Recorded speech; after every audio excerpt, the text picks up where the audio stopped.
अहिले बालेन सरकारको करिब 2/3 बहुमत कत्रो ठुलो बहुमत भनेको छ नि। हाम्रो नेकपा त योभन्दा धेरै ठुलो सामर्थ्य थियो नि। राष्ट्रिय सभामा हाम्रो बहुमत थियो। खाली अहिले प्रतिनिधि सभा मात्रै 2-4 सिट संख्या हाम्रो कम थियो नेकपाको। तर हाम्रो 6वटै प्रदेश सरकारहरू थियो। स्थानीय सरकार 60% भन्दा बढी थियो। हाम्रो त कता थियो। स्थानीय सरकार थियो, प्रदेश सरकार थियो, राष्ट्रिय सभा थियो, सबै सहित हामी त्यो ठाउँमा थियौं।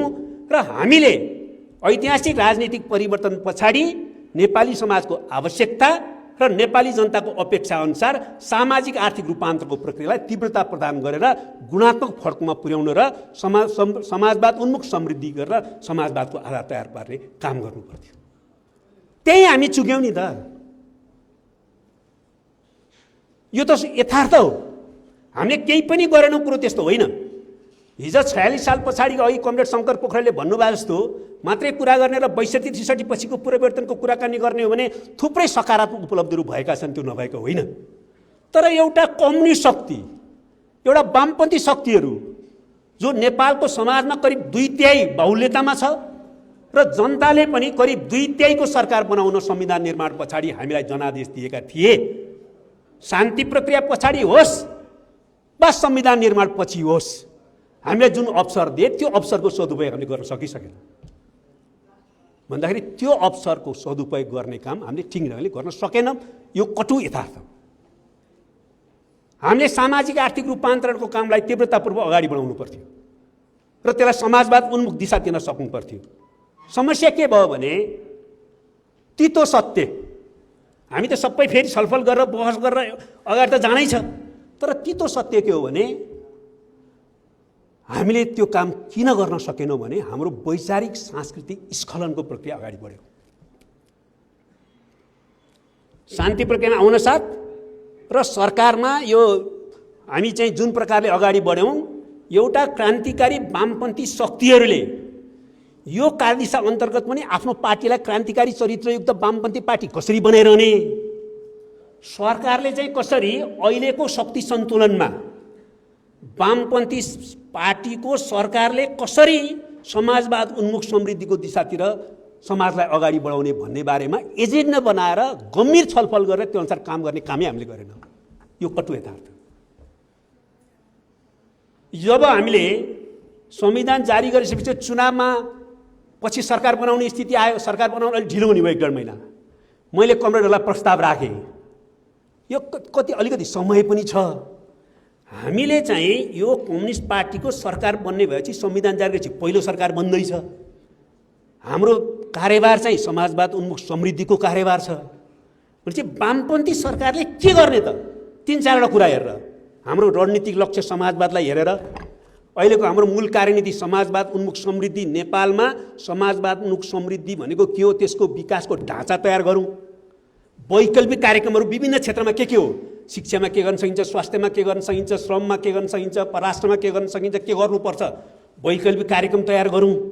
र हाम्रो वामपन्थी शक्तिहरूको सरकारको आचरण र संस्कृतिमा के भिन्न हुन्छ अरूभन्दा, 2टा कुरामा काम गरौँ।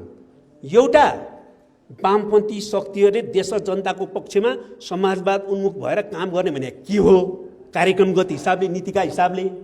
अर्को, हाम्रो आचरण र संस्कृति अरूभन्दा भिन्न के हो, हामी बसौँ 10-15 दिन सबै भेटघाट नगरेर केही हुँदैन। वामपन्थी बुद्धिजीवी, मार्क्सिस्ट बुद्धिजीवीलाई राखेर बसौँ, लिडरहरू राखेर बसौँ, विज्ञहरू राखेर बसौँ, 10-15 दिन बसौँ र यो बारेमाबाट चाहिँ मान्यता तय गरौँ भनेर भन्यो। कसैको ध्यान गएन। त्यसपछि सरकार हामीले कसरी चलायौँ?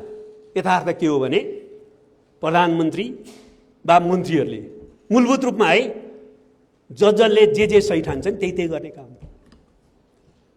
त्यसैले वामपन्थी पार्टीलाई वामपन्थी चरित्र वा क्रान्तिकारी चरित्रको बनाइराख्नको लागि मेहनत नगर्ने, सरकार चाहिँ वामपन्थी सरकार जस्तो सञ्चालन गर्न गम्भीरतापूर्वक अगाडि नबढ्ने भने चाहिँ हुन्छ के भने त्यसको परिणाम हो हामीले सामाजिक आर्थिक रूपान्तरको काम ऐतिहासिक परिवर्तनको निर्देशअनुसार, नेपाली समाजको आवश्यकता अनुसार र नेपाली जनताको अपेक्षा अनुसार गर्न सकेनौं।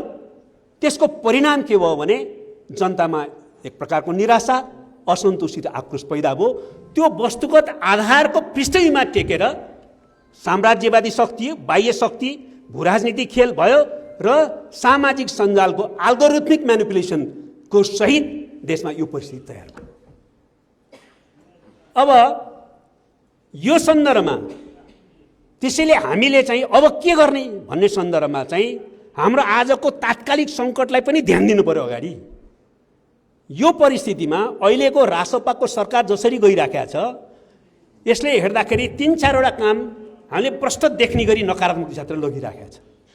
एउटा राष्ट्रिय सार्वभौमिकता, भौगोलिक अखण्डता, स्वाधीनता, स्वाभिमान र हितको प्रश्नमा गम्भीर कुठाराघात हुने प्रक्रियामा गइराखेको छ।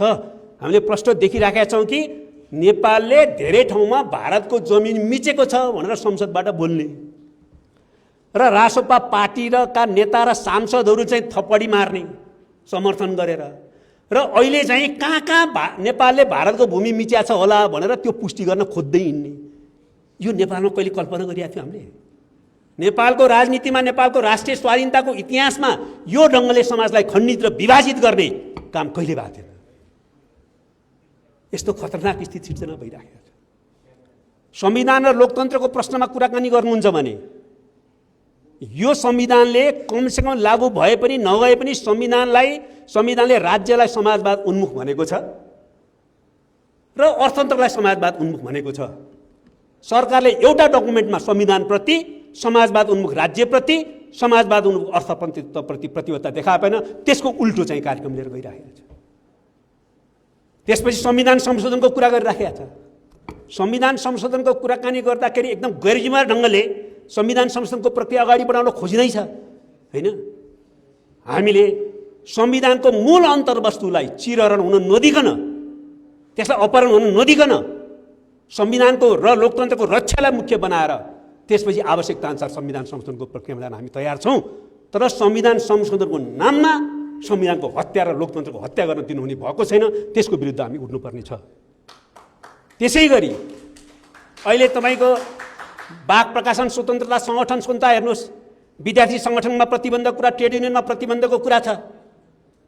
अब प्राज्ञिक र शैक्षिक संस्थाहरूमा राजनीतिकरण हुनुहुन्न भन्ने कुरा सत्य हो, हामी पनि लड्यौँ। दलीयकरण हुनुहुन्न भन्ने कुरा सत्य हो, हामी पनि लड्यौँ। आफ्नै पार्टीले गर्दाखेरि पनि, हाम्रै संयुक्त सरकारहरूले गर्दाखेरि पनि लड्नुपर्छ। तर प्राज्ञिक र शैक्षिक संस्थाहरूलाई राजनीतिबाट मुक्त राख्नुपर्छ भन्नु र विद्यार्थी सङ्गठन प्रतिबन्ध लाउनुपर्छ भन्ने एउटै कुरा होइन। ट्रेड युनियन बन्द गर्नुपर्छ भन्ने एउटै कुरा होइन।